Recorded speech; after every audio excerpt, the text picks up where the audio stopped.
Bonjour à tous, bienvenue dans le Swish Brunch. Nous sommes le dimanche 13 octobre, jour de Game 2 des finales WNBA GIS. Sauf que, je sais pas toi, mais moi je suis pas encore remis du Game 1. J'en ai perdu ma voix, j'en ai perdu une partie de ma santé après ce Game 1 exceptionnel que j'espère que vous avez pu voir. Et si vous n'avez pas pu le voir, regardez-le avant de regarder le Game 2 parce que c'était quand même exceptionnel, notamment au niveau du finish, mais on en parlera après GIS. On parlera après en détail de cette finale, de ce qui s'est passé dans le Game 1 et de ce que l'on attend pour le Game 2. Avant ça, on va commencer par des news, un petit peu d'actu que tu as traité pendant la semaine dans un article que vous pouvez aller retrouver sur le site de SwissSwish. Et on va en discuter un petit peu maintenant pour commencer. Ça parle surtout, ça concerne quand même pas mal les Golden State Valkyrie. Hein, on va pas se le cacher. Il y a la date de la loterie qui est tombée. Forcément, on l'attend comme tous les ans avec beaucoup d'impatience. Ce sera le 17 novembre, donc dans un peu plus d'un mois. On connaîtra donc l'ordre de la loterie pour savoir qui remportera la Paige Baker's Cup, comme tu le dis depuis le début de la saison. Ce ne sera pas les Golden State Valkyrie qui auront le 5e pick de la draft lors des 3 tours d'ailleurs. Donc à chaque fois 5e, 5e, 5e. Ce qui est plutôt bien, je trouve. C'est plutôt intéressant pour recommencer à construire. Il n'y a pas d'injustice par rapport aux équipes qui avaient commencé à tanker. Et en même temps, elles peuvent quand même drafter des joueuses intéressantes. Cathy Engelbert a fait d'autres annonces en parallèle. On va les détailler. Là, je les donne en brut, mais on va les détailler un peu après. Il y aura 44 matchs la saison prochaine, donc 4 de plus que ceux à quoi on avait le droit jusqu'ici. Et il y a le format du premier tour des playoffs qui va changer un peu aussi. Là, jusque-là, c'était 2 matchs à domicile pour l'équipe qui était tête de série. Donc ça finissait quand même souvent en 2-0. Et en finale, super nouvelle, pour nous qui sommes toujours friands du plus grand nombre de matchs possible, au meilleur des 7 matchs désormais. C'est ce qui se fait en NBA, c'est pareil. Donc on va avoir le droit à des séries peut-être au long cours et encore un peu plus historiques peut-être que celles qu'on est en train de vivre.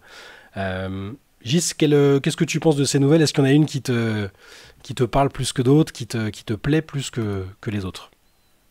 Ouais, bah, je pense que la finale en 7 c'est cool, moi, c'est ce que je Ouais, préfère. Je trouve qu'en plus, c'est bien le premier tour 3, la demi-finale 5, le final 7, tu vois, c'est ouais. quelque chose que j'aimerais un peu que ça se fasse aussi des fois en NBA, parce que bon, c'est vrai que des fois, C'est trop long, les c'est trop premiers long. tours en 7, faire 4 matchs quand il y a vraiment beaucoup d'écart, c'est pas forcément super bien, mais je trouve que c'est intéressant le 3, 5, 7. Après, dans les formats, bah, c'est mieux aussi le 1-1-1. Là, je trouve que C'est plus juste, voilà, ouais. c'est plus juste. Ça permet d'avoir un match à l'extérieur. Toutes les équipes, même pour les fans, hein, pour le public. Voilà, tu vois, je pense que par exemple, pour le Fever, ça aurait été cool cette année d'avoir un match là-bas, quoi. Un match de Vu le plus contexte. avec les Ouais, recettes, je ouais. pense que ça aurait Bah été, ouais, ils auraient financièrement. apprécié, ouais. Financièrement, c'est sûr. Puis même sportivement, ça a plus de sens, en fait, de faire comme ça. Bon, après, on le sait pourquoi, historiquement, c'était fait en 2-1. C'était simplement pour limiter les trajets. Comme les filles ne voyageaient pas en vol privé, Mm. etc., c'était quand même des contextes très particuliers. Maintenant que les vols privés sont actifs depuis cette année et Mm. vont rester en fait actifs l'année prochaine, bon, c'est quand même beaucoup plus simple de voyager en vol privé et de pouvoir voilà, faire ce genre de move. Et puis peut-être que le calendrier s'ajustera un petit peu. Aujourd'hui, souvent, il y avait que 2 jours entre chaque match de premier tour. Il y aura peut-être un petit peu plus vu qu'on voyagera, quoi. Mm. Bon, ça, cette année, c'était un peu recentré aussi là, le calendrier parce qu'il y avait la période olympique. Ouais. Donc c'était dense. Il y aura un petit peu plus de temps l'année prochaine entre les matchs, etc. Donc, je pense que C'est toujours incroyablement dense d'ailleurs parce que je me suis fait la réflexion, mais l'enchaînement par exemple pour Minnesota là, qui a dû se taper un mmh. Game 5 Ah, ouais. contre le Sun et qui 48 heures après était à New York pour un match des finales. Mentalement, c'est quand même. On en reparlera tout à l'heure, mais si elles sont championnes, quand même l'enchaînement était assez incroyable. Et je te laisse Heureusement que poursuivre. heureusement que le Minnesota est pas très très loin de New York et pourrait être à l'est d'ailleurs, mais bon, ça va. Oui, c'est Tu pas le vois, plus loin, c'est pas Las Vegas, c'est pas ouais. Los Angeles quoi, ou C'est Las ça. Vegas, tu vois. Ouais. Mais bon, non, voilà. Après, bah, le pick 5 des Valkyries, moi j'attendais de savoir en fait, parce Mhm. qu'il y a eu beaucoup de choses différentes dans l'histoire de la ligue. Des fois, il y avait l'équipe qui participait à la loterie, puis d'autres qui participaient pas. Je trouve que le pick 5 c'est le plus logique, pardon. On est sur quelque chose. Ça aurait été très dur quand même d'enlever une équipe de la loterie. Mhm. Enfin, tu vois, d'insérer les Warriors en loterie, ça pouvait faire perdre un pic haut à une équipe qui n'a pas fait les playoffs. Bon, Bah je ouais. pense que de toute façon, les franchises donnent leur aval, à mon avis, aux décisions comme ça. je voyais pas une franchise, tu vois, comme Chicago, Dallas cette année, dire ah bah non, on prend le risque de pas avoir de pick de draft de loterie, quoi. Ouais. Donc je trouve que c'est bien, pick 5, c'est normal, ça permet d'avoir un haut pick hors loterie, et puis pour construire une première équipe. Et quand on voit la classe de draft 2025, on aura le temps d'évoquer Absolument. dans quelques mois, au pick 5, il y a sans doute des choses assez sympas à faire. Il y a de quoi construire un truc sympathique déjà. En plus de, il y aura la draft d'expansion, mais bon là, forcément, les choix seront un peu limités. Ça va être difficile tu peux pas te faire une équipe de superstars d'entrée, mais avoir une jeune joueuse sur laquelle commencer à construire, c'est plutôt bien. Puis même sur les tours suivants, si le travail est bien fait pour le repérage, du coup, ça peut être des joueuses qui vont jouer tout de suite, qui vont jouer, qui auront peut-être moins l'incertitude qu'ont les joueuses qui sont draftées un peu plus tard dans les drafts. Faudra voir, hein, évidemment, on n'en est pas encore là. On n'a pas fait toutes nos projections pour la draft 2025, mais c'est une draft de qualité, au-delà de Paige Bakers et de la Paige Bakers Cup, évidemment. Mais moi, je suis plutôt content que ce soit le 5e pick et pas une des équipes qui a tanké ou qui a mérité, entre guillemets, d'avoir un bon pick cette saison. Voilà. Puis les 44 matchs... Bon, moi, je suis pas hyper emballé quand on augmente trop les matchs. Je sais que le CBA limite le nombre de matchs à 50, c'est pas possible par construction du coup de la ligue, puisque le CBA limite. Donc je pense qu'on passera jamais trop au-dessus. Après, de toute façon, en termes de calendrier, j'y crois pas. Je vois pas la WNBA vouloir marcher sur les plates-bandes aussi bien de la saison NBA que la saison NCAA. C'est trop populaire et je pense que ça poserait des gros problèmes de diffusion, de droits télé, etc. Faudra juste voir quand du coup il y aura les autres équipes qui vont arriver, quand il y aura Toronto et Portland. Mais si ça peut ne pas dépasser 50 matchs, ils vont peut-être juste me mettre moins de matchs contre certains adversaires. Enfin, ça me paraît très normal. Mais justement, je pense qu'en fait, on a encore un peu de marge. Hein, tu vois, la Ligue pourrait jouer les lundis, par exemple. Historiquement, le lundi, ça joue pas. Ça va peut-être passer de plus en plus à jouer le lundi. Je pense qu'il y aura quand même des adaptations.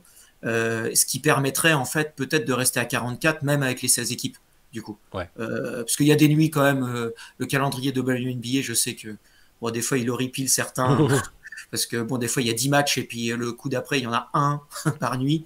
Des fois il y a des heures en même temps, il y a des matchs en même temps, puis après il n'y a plus de matchs. Enfin bon bref. Donc il y a encore de la marge je pense, mais à mon avis on n'ira pas beaucoup au-dessus.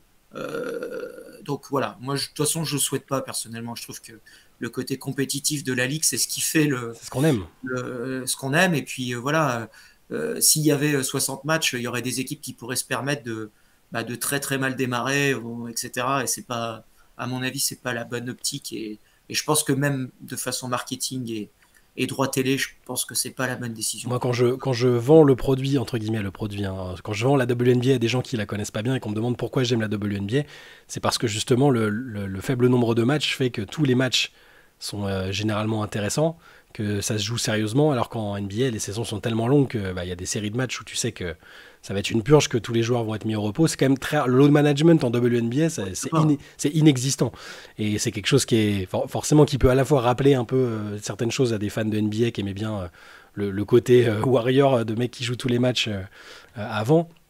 Et puis, moi je vois pas, j'ai pas d'exemple en tête d'équipe qui s'aborde totalement. Tu vois, ça, le format le permet pas en fait. Et même avec plus d'équipes, je pense comme tu l'as dit qu'il y a moyen de lisser pour qu'on n'atteigne pas un nombre de matchs trop élevé. Je veux dire, même si ça va jusqu'à 50, ça me paraît encore raisonnable. Ouais, mais il faut pas plus. Hein, je pense aussi qu'il faut pas plus parce qu'après ça fait beaucoup.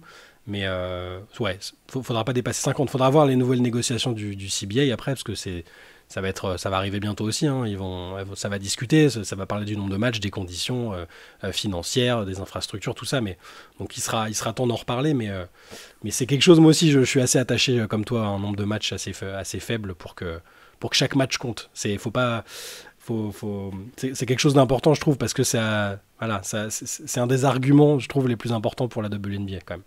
Petite chose aussi, c'est qu'on risque d'avoir dès l'année prochaine encore des records battus. Hein. En tout cas, en nombre de totaux. Ah oui, 44 matchs. Forcément en moyenne, mais en nombre de totaux, on fera encore 4 matchs de plus. Donc voilà, on l'a répété aussi toute l'année. Il y a eu beaucoup de records cette année, mais c'est aussi les passages à 40 matchs qui font que quand on joue plus de matchs, intrinsèquement, ça enlève pas de mérite aux joueuses qui battent des records parce qu'elles sont évidemment fortes. Mais forcément, faudra sans doute comparer un petit peu plus les moyennes plutôt que les totaux à l'avenir. Parce que a priori, la saison prochaine, on serait pas étonné que Angel Reese peut-être rebatte encore le record de rebond, que Caitlin Clark batte le record à 3 points, que Cam Brink batte le record de contre. Bon, ça, elle aurait pu le faire cette année si elle n'avait pas été blessée, mais il y aura effectivement encore des choses au niveau du nombre, du total de points marqués. C'est très possible que tout bouge. On verra sur les rookies de l'année prochaine, mais il est fort probable que par exemple les rookies alors peut-être pas Angel Reese au niveau du rebond parce que c'est quand même un peu méchant, mais les records de points ou de passes, hein, c'est possible avec 4 matchs de plus que même les records de Caitlin Clark cette année soient atteints l'année prochaine, parce que 4 matchs de plus, ça fait quand même pas mal, quoi. Si tu as 20 points de moyenne, ça fait quand même quelques petites choses, quoi. C'est clair. On verra.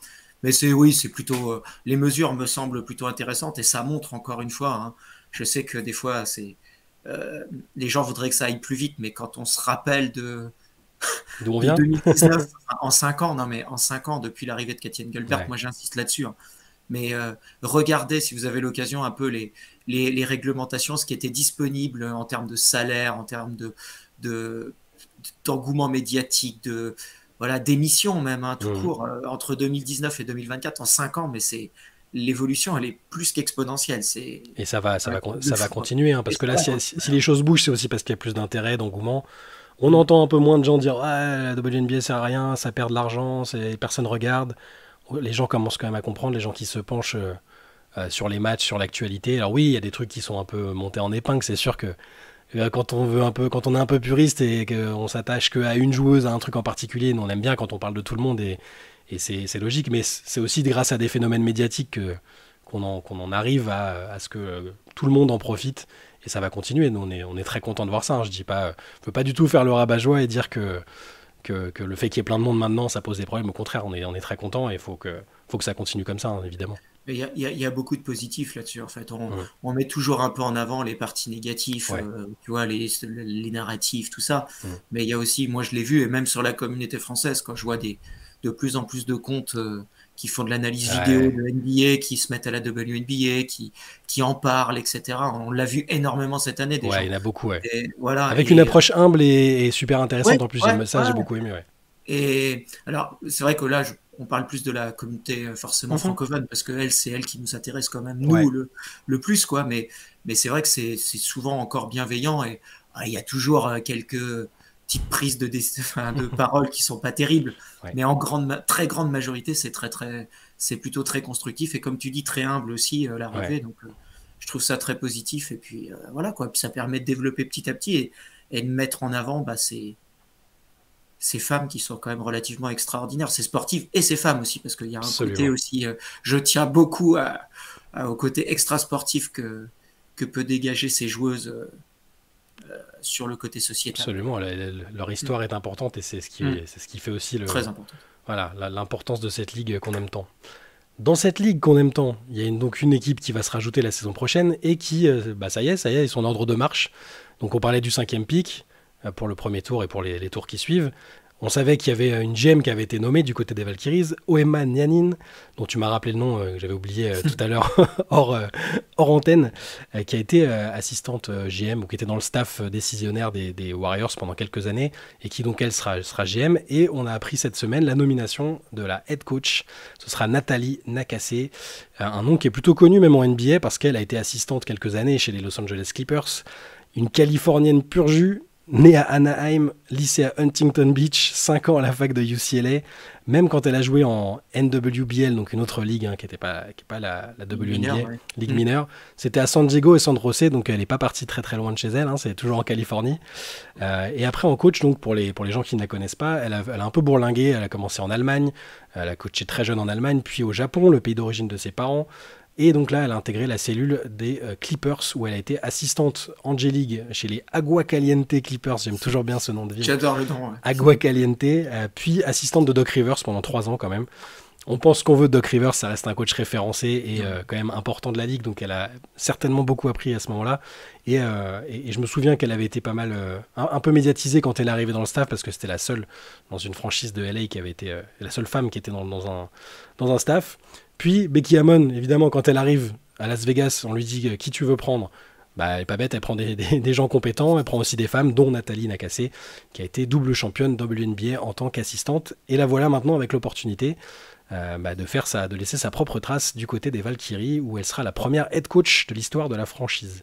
Qu'est-ce que tu penses de ça, Gis? Est-ce que moi je la connaissais un peu de nom, je l'ai même croisée une fois dans un truc, mais sans avoir d'interaction. Je sais que c'est un nom qui revenait pas mal, même en NBA, de manière très positive. Ouais, bah, on en a parlé un petit peu avec Flo et Benoît Ouais. jeudi, puisque ça venait de tomber, hein. Non, je pense que c'est très positif. Moi, ce qui m'intéresse, et tu sais que je prête énormément d'intérêt à ce métier Bien et au sûr. parcours surtout pour Ouais. arriver au poste principal de coach en professionnel, c'est que c'est une coach en fait qui paraît pas, elle a 44 ans, elle est pas très âgée, mais elle a quand même déjà beaucoup de vécu, hein. J'ai regardé un petit peu, Mhm. effectivement, je savais par où un petit peu elle était passée dans son parcours, mais voilà, ça fait 16 ans qu'elle fait ce métier. Et ça, c'est quand même très très positif. Ça veut dire elle a du vécu, elle a du vécu tactique, elle a du vécu sans doute de progression aussi Mhm. de jeunes joueuses. Parce que quand tu passes par une équipe de G-League, bah forcément, on te demande surtout de développer. Et je pense que ça va être intéressant pour une jeune franchise parce que, on l'a dit plein de fois, même si les Valkyries sont un gros marché, etc., elles auront certainement une équipe voilà, relativement soit jeune, soit plutôt assez faible au début, parce que ça marche toujours comme ça quand on Mhm. débute dans une ligue, même si je pense qu'elles vont être agressives en free agency, mais ça on aura le temps d'en reparler. Donc c'est plutôt intéressant, et puis bah, elle a du vécu, de toute façon, encore une fois, on peut penser ce qu'on veut aujourd'hui de ce qui se passe autour de Becky Hammon dans l'extra sportif, il y a des petites choses qui vont peut-être continuer, mais voilà, c'est une coach de grande qualité, être à côté de ces personnes-là, comme tu disais, même de Rivers, Ouais. qu'on aime bien un petit peu tailler sur son manque d'adaptation, notamment en playoff, mais c'est des choses, voilà, c'est quand même des gens qui ont beaucoup de vécu, qui ont de l'expérience, et c'est pas des mauvais coachs, de toute façon, quoi Bien sûr, hein, que mais ce que pense la majorité des gens, ça reste toujours des très bons coachs. Donc non, je pense que c'est très intéressant. Et puis, ce que je te disais un petit peu en off avant qu'on enregistre, ouais. je trouve qu'elle a un côté charismatique en plus. Je trouve que quand elle s'exprime, vous allez voir, hein, c'est pareil, hein, c'est une fille un peu comme Becky Hammon, enfin c'est une femme un peu comme Becky Hammon, elle est assez énergique, hein. Elle pique des fois des colères assez impressionnantes, qu'on le voit, hein, on la voit aussi, hein, Ouais, sur le banc sur le de banc. Vegas. Donc ouais, non, et je pense que c'est la bonne pioche, et puis je trouve que le côté prendre une pure californienne comme première coach euh, d'une équipe californienne, c'est pareil, tu vois, le storytelling, la narrative est belle, quoi. En plus, il va y avoir sans Ouais. doute plein d'articles, etc. Donc, non, je trouve que c'est plutôt positif. Puis après, bah, sur le jeu et tout, bah, on fera comme. On va pas faire de procès d'intention, on verra ce qui se passe. Mhm. On va surtout pas faire ce que les gens ont voulu faire avec Nate Tibbetts quand il est arrivé à Phoenix en disant Ouais. qu'il allait être très mauvais, alors qu'il n'a pas du tout été très mauvais Non, d'ailleurs.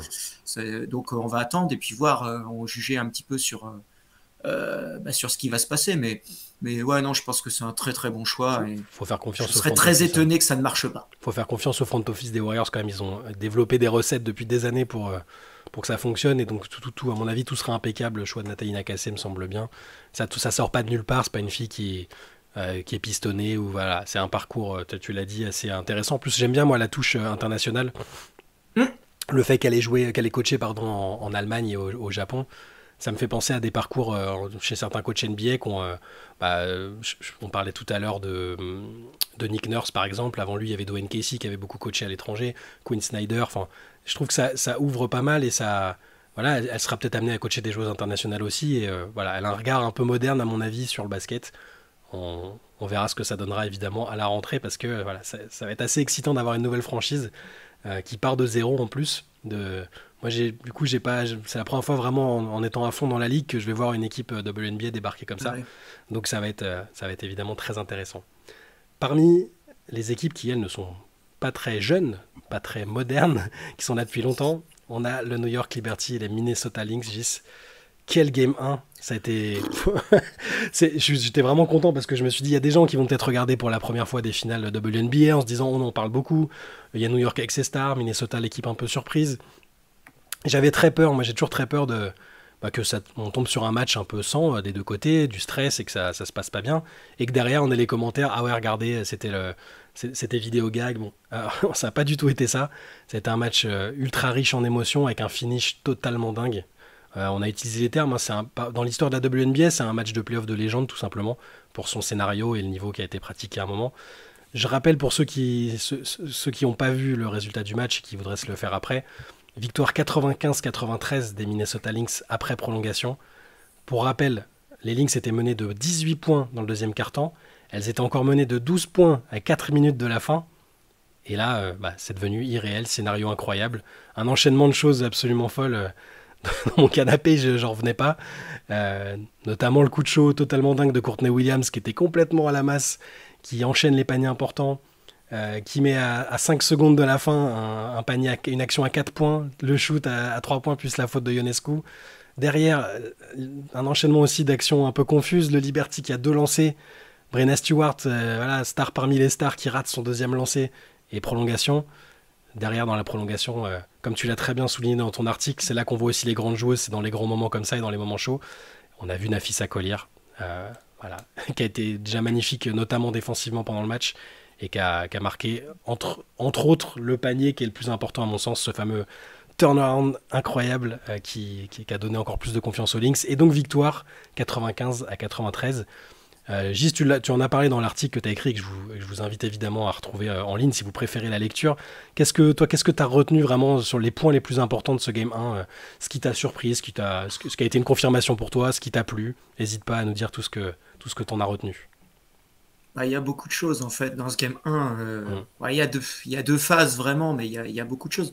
Je pense qu'on a vu quand même pas mal de points qu'on avait pu évoquer, que ce soit dans les previews écrites ou la preview orale aussi qu'on avait fait sur Live Twitch. On avait parlé beaucoup de Jonquel Jones, on l'a vu hyper dominante. 24 points, 10 rebonds et moins utilisé après. Par contre, il y a eu le moment où le Minnesota revient, et tu l'as très bien dit aussi, c'est Jonquel qui est moins justement, utilisé. Voilà.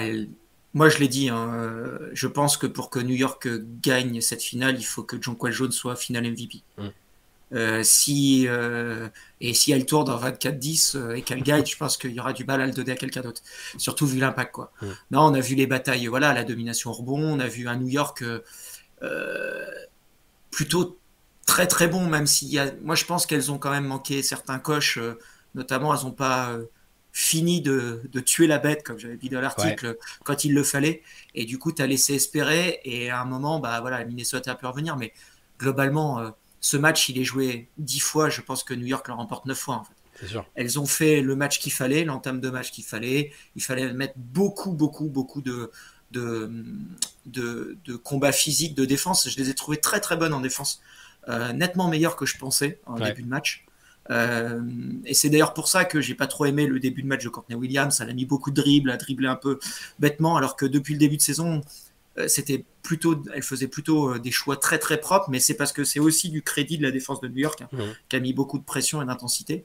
Et puis donc il y a eu 18 points. Bon, à ce moment-là, c'est vrai que milieu de deuxième quart-temps, même s'il reste encore beaucoup de temps, 25 minutes, c'était au bout de 15 minutes de jeu, on se dit, ça peut encore revenir. Je pense que en fait, Minnesota, je pense qu'elle gagne le match à ce moment-là.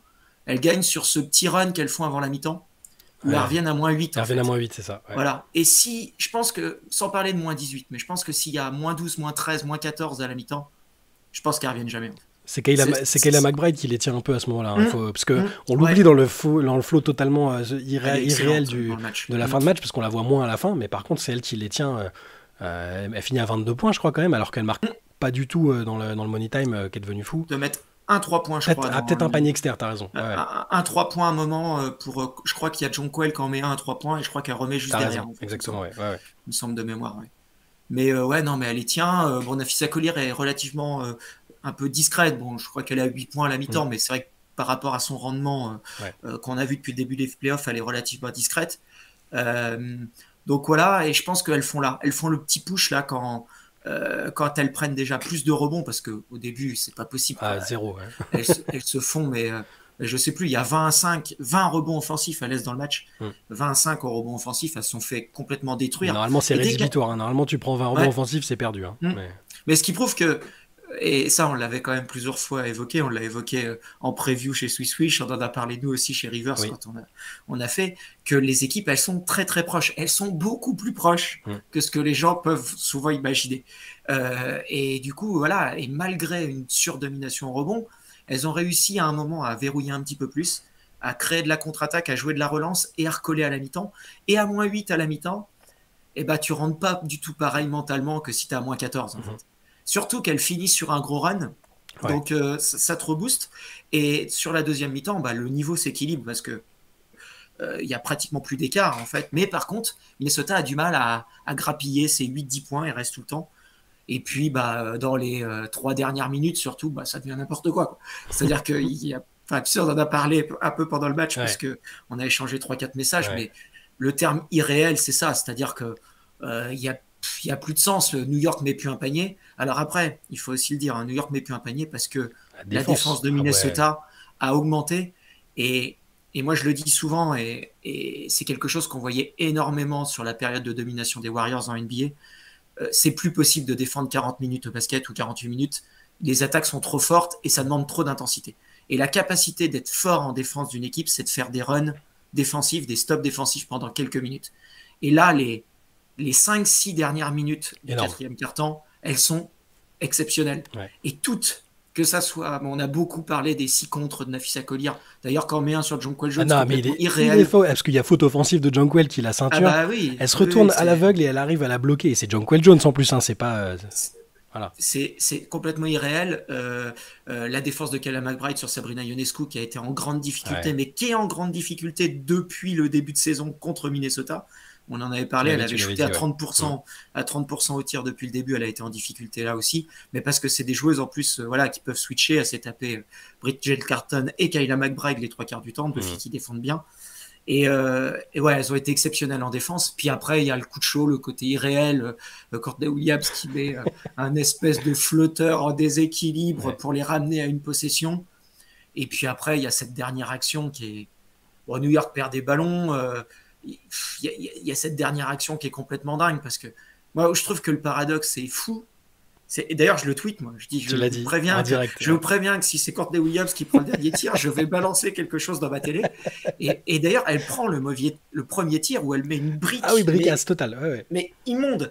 Et là, le paradoxe qui est génial, et c'est le côté un peu irréel du sport, pas que du basket, mais Minnesota qui s'est fait dominer au rebond offensif tout le match, qu'on n'a pas pris un seul.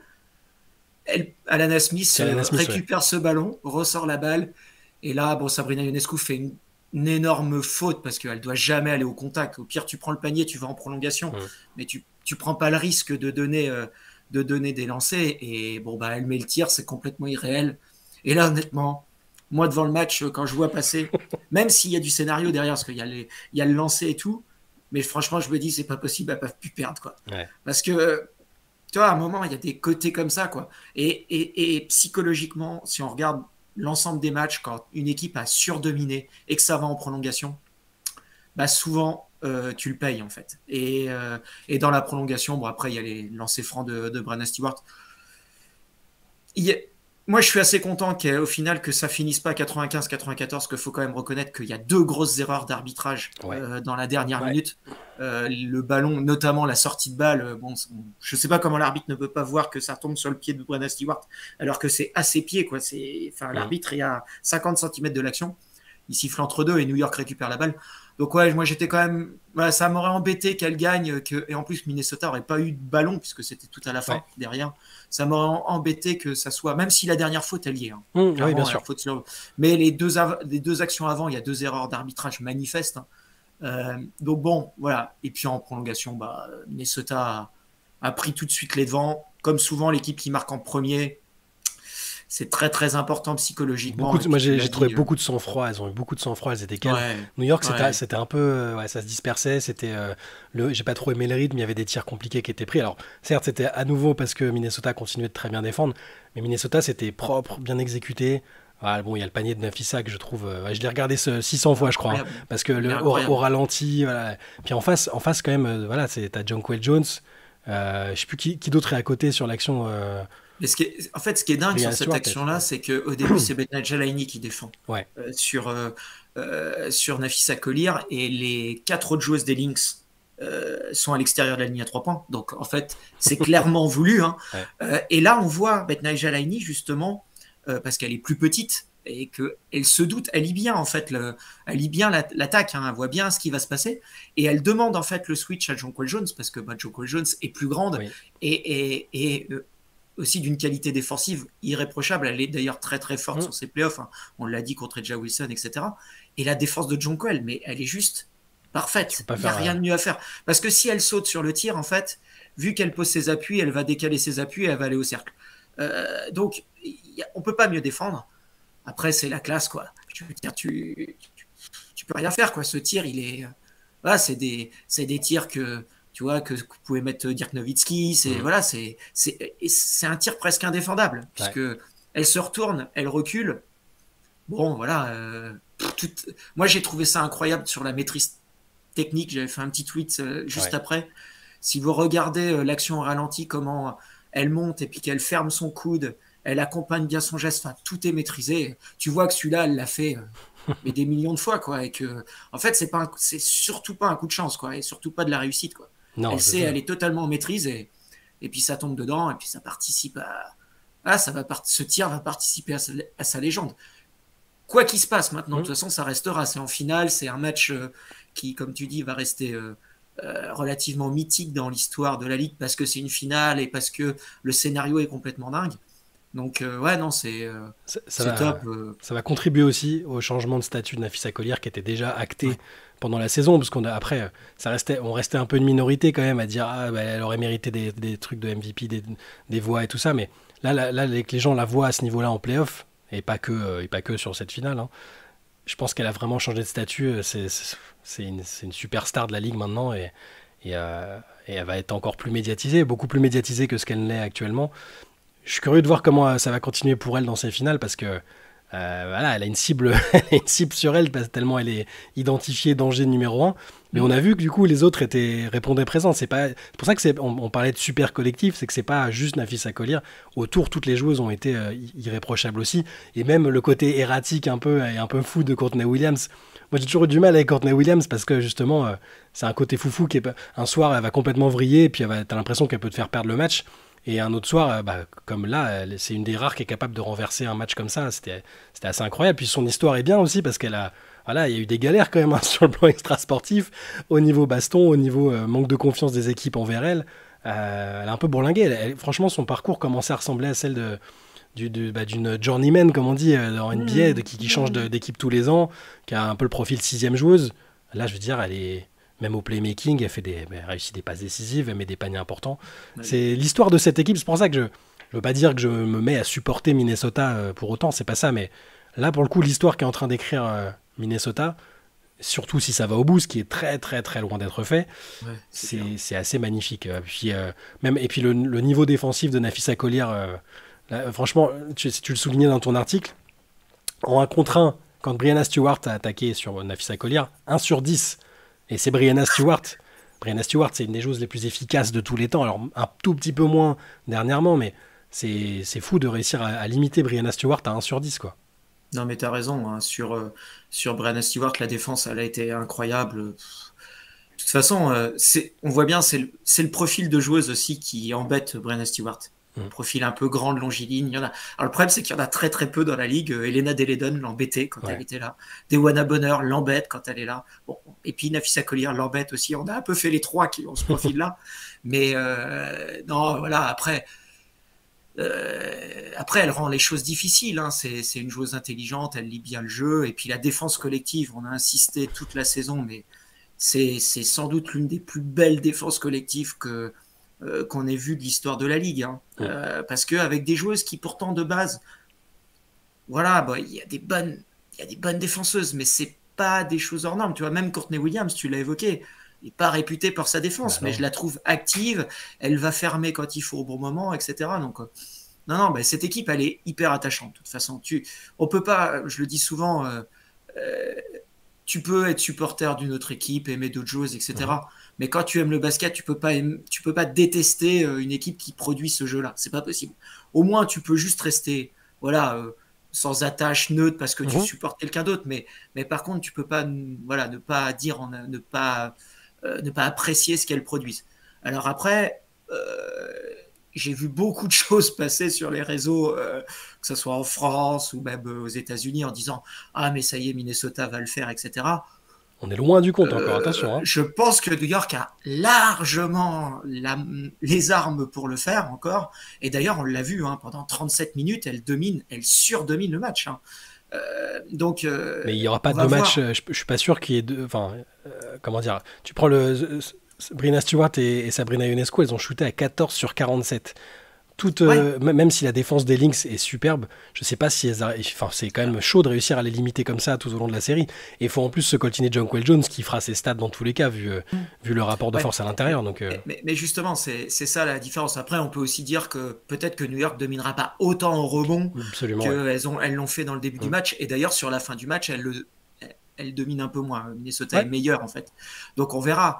Mais c'est clair que moi, je suis moins inquiet sur Brenna Stewart. Je pense que ce soir, elle va faire un énorme match, on la connaît. À mon avis, elle va remettre un peu les pendules à l'heure. C'est pour ça que je pense que New York va prendre ce soir le match. Et d'ailleurs, a plutôt intérêt à le prendre, parce que je pense que sinon, la série est, à mon avis, pliée. Mais sur Sabrina Ionescu, je suis un peu plus inquiet parce que, encore une fois, elle a plutôt souvent très mal shooté contre Minnesota. Et elles ont vraiment les armes pour l'embêter. Alors, je pense où elle peut être meilleure, c'est dans l'alternance de jeu. Je l'ai trouvé, ses choix n'étaient pas forcément bons. D'ailleurs, elle l'a dit en conférence de presse qu'elle avait plutôt essayé de trop driver. Elle a pas, je l'ai pas trouvé très bonne là-dessus. Et même sur l'organisation du jeu, sur le playmaking, elle n'a pas fait un très bon match. Contrairement à ce qu'elle faisait depuis le début des playoffs. Je pense qu'elle peut être meilleure au playmaking. Après, sur l'adresse, attention, parce que je pense que vraiment Minnesota peut l'embêter. Mais si elle fait vivre la balle et qu'elle organise le jeu, même si elle score moins, à la limite, le scoring, faut qu'il se reporte peut-être plus sur le Jonquel Jones, en fait. Là, tu vois. Et puis on va voir, après, t'es pas à l'abri qu'une Betnal Jalani mette dedans. Bon, là, Léonie Filic a fait encore un excellent match, on n'en a pas parlé, mais c'est vrai. C'est elle qui les tient dans le troisième quart-temps, c'est elle qui met les points, en fait, dans le troisième quart-temps. Donc voilà, mais c'est pareil, elle sera peut-être moins à droite. Bridget Carton n'a pas mis dedans, là, elle peut mettre dedans. Il y a des armes des deux côtés. Je pense que la série va être très serré et les matchs vont être tous très serrés. Donc on va voir. Donc j'espère quand même que New York va le prendre ce soir pour la continuité de la série, parce que moi personnellement j'aimerais bien avoir 5 matchs de cette série. Bah, moi aussi, et puis ce serait fou, une deuxième défaite à domicile avec ce statut de favori. Ce serait totalement dingue. Mais elles ont une pression de malade par contre ce soir. On l'avait dit de toute façon. Hein. Minnesota joue un peu libéré de pression, et là la pression elle est folle. Là les Lynx peuvent se dire bon, on a pris le match 1, après dans tous les cas on va à la maison, ça va être... Mais la pression sur New York elle est folle. C'est vraiment ça. Alors que surtout ce statut de favori, il n'y avait pas ce statut d'ultra favori contre Vegas l'année dernière non plus. Il y avait de la pression déjà parce que en plus avec les blessures qu'ont subi les Aces et tout, mais non, Vegas c'était favori la saison dernière. Là c'est incomparable. Et puis non mais je suis d'accord avec toi. Moi aussi je veux 5 matchs, je veux des scénarios un peu fous comme ça. Je veux c'est le niveau est incroyable. On en redemande. Puis ça va être encore mieux quand tu auras 7 matchs quoi. T'imagines des séries de 7 matchs comme ça avec des équipes comme ça va être totalement dingue. C'est ce qu'on disait au début, tu vois, autant sur les premiers tours, ça sert pas à grand chose. Tu vois, si on avait eu 7 matchs entre New York et Atlanta, non, mais je vois pas, tu vois, à un moment, ça surcharge les calendriers, ça a des risques de blessures aussi pour les joueuses. C'est pour ça que c'est très bien. C'est très bien qu'il y ait le match à domicile pour l'équipe qui n'est pas tête de série, histoire de valider la qualification en playoff, que ce soit pas juste. C'est ça. Ouais, c'est très bien. Et puis, comme tu dis, il y a un côté marketing, recette, évident. Donc ça, c'est bien. Par contre, bon, voilà, des 7 matchs. C'est vrai que par exemple, tu vois, pour faire un Vegas-Seattle en 7 matchs au premier tour, ça aurait pu être cool, tu vois, même s'il y avait. Mais par contre, on peut pas généraliser ça parce qu'il y a trop de différences. Par contre, une finale. Bon, voilà, je trouve. Puis j'aime bien, moi, encore une fois, le côté palier comme ça, 3 matchs, 5 matchs, 7 matchs. Je trouve que c'est plutôt intéressant. Ça devient de plus en plus dur, en fait. Et c'est intéressant. Et puis, quand on a des séries comme ça, c'est top, quoi. Mais c'est clair, faut pas enterrer New York, hein, loin de là, hein, parce que elles avaient le match en main. Après, on a un petit peu vu aussi ce qu'on voit de l'année dernière, ce qu'on a vu aussi par moments cette année. Elles ont des périodes de trous d'air. Et attention sur ce type de match, quoi, parce que il y aura pas de cadeau. Toujours que New York. Voilà, il n'y Les aura pas Knicks de vont pas faire de cadeau. cadeau. Ah non, non. Et puis bon, quand tu vois la réaction, je ne sais pas si tu l'as vu, la réaction de Cheryl Reeves sur le banc quand il y a Bien le panier sûr. de Courtney Williams, Ah, mais elle sent que autant, c'est bon. C'est autant te dire qu'elle va pas lâcher en disant oh bon non, au final c'est très bien, hein. pendant tout le run, avant, je crois, elle leur met un 17-2 ou 15-2, je me rappelle plus. Tu vois, quand il y a des arrêts de jeu, etc., tu vois comment elle est. Tu sens qu'elle dit ah, ça y est, là, il y a une proie. C'est le moment. on C'est le va, moment, on ouais. va faire ce qu'il faut. Et c'est Cheryl Reeve, quoi. C'est vrai qu'on n'en a pas parlé là aujourd'hui, mais tu l'avais évoqué dans les forces pour Minnesota, le fait d'avoir une coach aussi forte, aussi expérimentée, même si Sandy Brondello est expérimentée et a fait une bonne saison avec New York, faut absolument pas lui enlever ça. Elle a bien préparé son match là Elle avait d'ailleurs. bien préparé son match, donc c'est un peu après c'est des facteurs c'est un peu irrationnel, des joueuses qui perdent un peu confiance, qui marquent plus, c'est difficile pour la coach aussi. Mais Cheryl Reeve, ouais, clairement, elle a su trouver les mots et la méthode pour que ces filles restent dans le match et pour une fois qu'elles sont repassées devant, qu'elles lâchent plus, quoi. Donc ça va être aussi. Je suis curieux aussi de voir les éventuelles adaptations qu'il y aura des deux côtés. Ça peut être aussi des clés pour la série. Il y a le match 2 ce soir, 21h en plus, si c'est pas à Royal, ça. Profitez-en, On va pouvoir dormir après, c'est génial. Donc soyez évidemment devant vos écrans. On vous fera le compte rendu par écrit le lendemain. On se retrouvera sans doute jeudi aussi sur Twitch pour débriefer un peu ce qui se sera passé dans le match précédent. Le match 3 est prévu quand, du coup? Est-ce que ce sera avant le live Twitch ou... Attends, je vais te dire ça. Le match 3, il est dans la nuit du 16 au 17. Donc, il est dans la nuit de mercredi à jeudi. Il y aura eu le match 3 de jouer. Donc, Donc, il y aura eu deux matchs à ouais, analyser. Je ouais. souhaite pas pour le Liberty que les finales entières soient analysées et que ce soit terminé. Ça voudrait dire un sweep 3-0 que personne n'aurait vu venir. Mais voilà, soyez là aussi jeudi sur Twitch, on sera avec vous. Et soyez sur le site aussi parce qu'on vous proposera des comptes rendus et peut-être des articles d'actu quand ça tombe. Regardez, Gis, l'autre jour quand c'est tombé, il nous a fait un petit récapitulatif de toutes les nouveautés qui sont attendues pour la saison prochaine. D'ici là, portez-vous très bien, passez une bonne fin de week-end, un bon début de semaine et surtout un très bon Game 2. Nous, on attend que ça, on a hâte là. On est de bon matin, mais on est déjà chaud pour ce soir.